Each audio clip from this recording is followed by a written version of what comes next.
Bienvenido, Ramos Aló. Bienvenido a Washington, D.C. ¿Estamos listos? Estamos listos.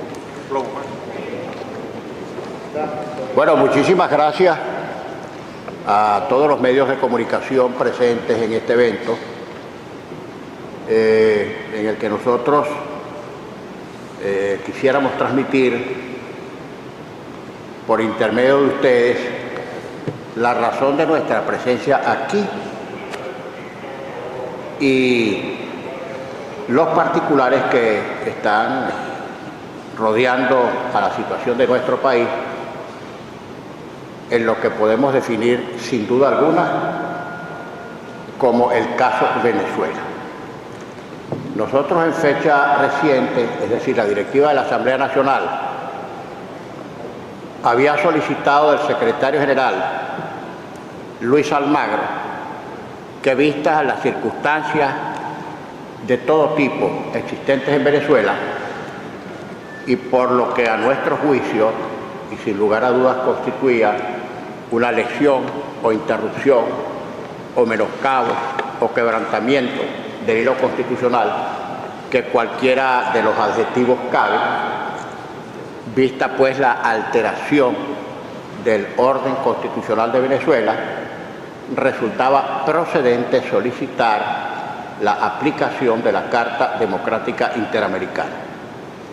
Lo hicimos, repito, ejerciendo nuestro rol como representantes del poder mayoritario electo por el pueblo recientemente en las elecciones del 6 de diciembre y por un deber de carácter no solamente reglamentario ya como cuerpo, sino por un deber de carácter constitucional.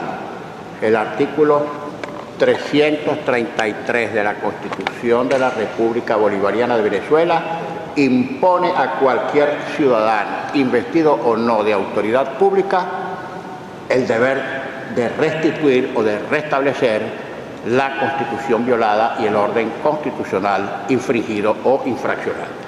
Repito, por eso estamos aquí. Le solicitamos al secretario general, como directivos de la Asamblea Nacional, poder electo por el pueblo, la aplicación de la Carta Democrática Interamericana por existir en nuestro país suficientes razones para activar ese dispositivo.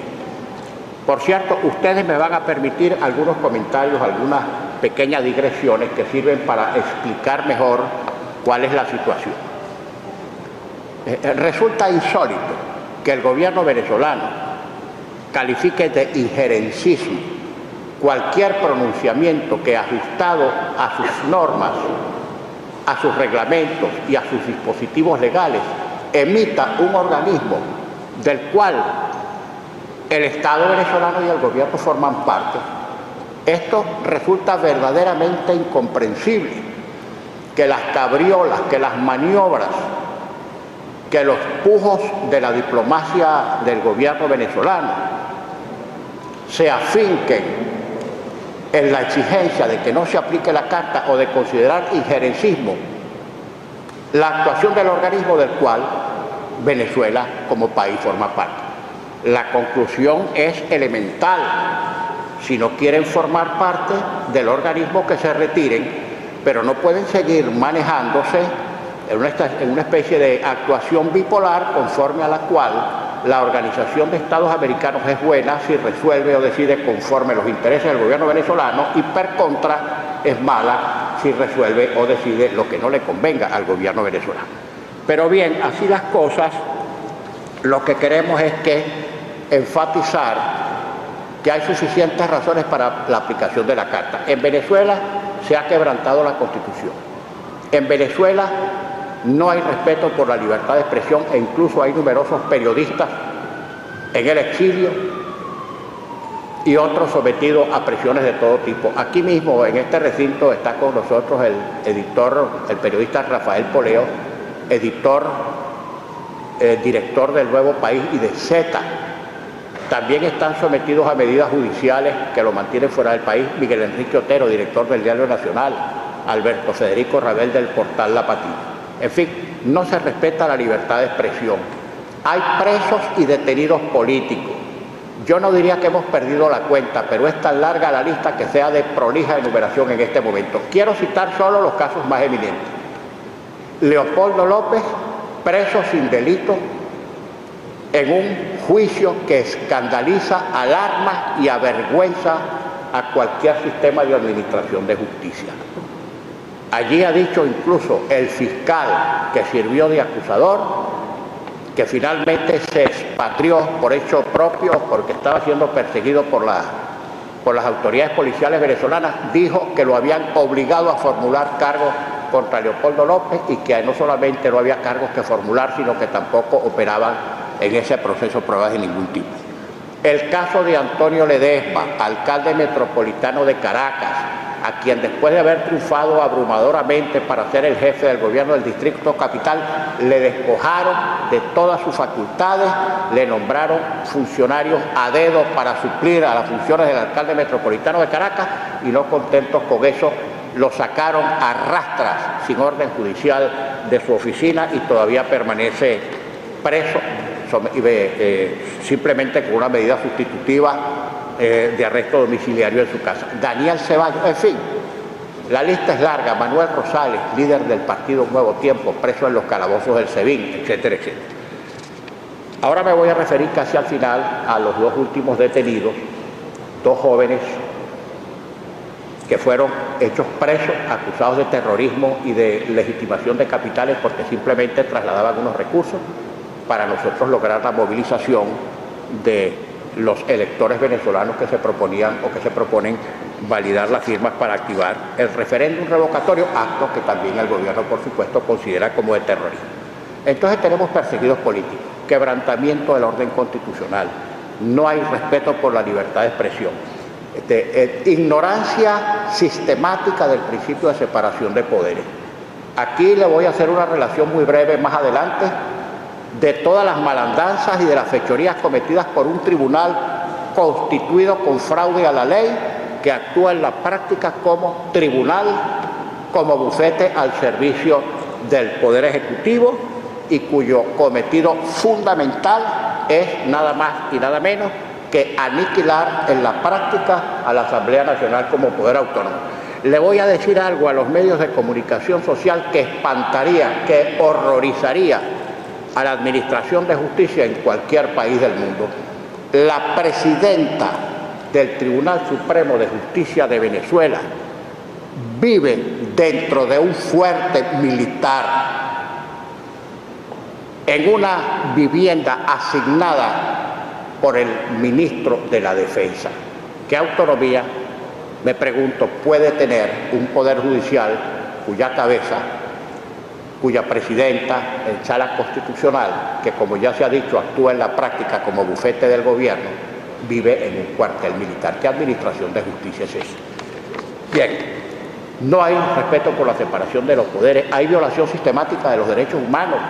En Venezuela se tortura, en Venezuela detenidos políticos bajo tortura y después sin derecho a reconocimiento de forenses se los obliga a incriminar a dirigentes o activistas políticos a quienes también se quiere encarcelar, aunque no exista causa. Eso está ocurriendo en Venezuela.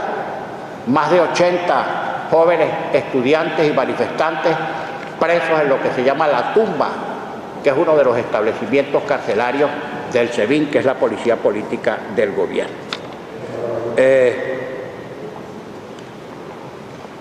El gobierno venezolano, inmediatamente después de conocerse los resultados electorales del pasado 6 de diciembre, comenzó a actuar en dos sentidos distintos. Por una parte, trató y logró establecer el control total del Tribunal Supremo de Justicia mediante la designación fraudulenta, express, como decimos nosotros, el 23 de diciembre del año 2015, de 13 magistrados principales y 21 magistrados suplentes. comisiones de la Asamblea Nacional encargadas de investigar este fraude tienen testimonio grabado de una de las ex magistradas a quienes la actual presidenta de la Sala Constitucional y del Tribunal le exigió la renuncia, so argumento de que el gobierno tenía que tener el control total de la Sala Constitucional. Bueno, y en ese procedimiento violatorio de todas las normas y de todos los principios, designaron como magistrados principales al Tribunal Supremo de Justicia, por ejemplo, a candidatos del partido de gobierno que escasamente hacía 25 días habían perdido las elecciones parlamentarias cuando se lanzaron como candidatos.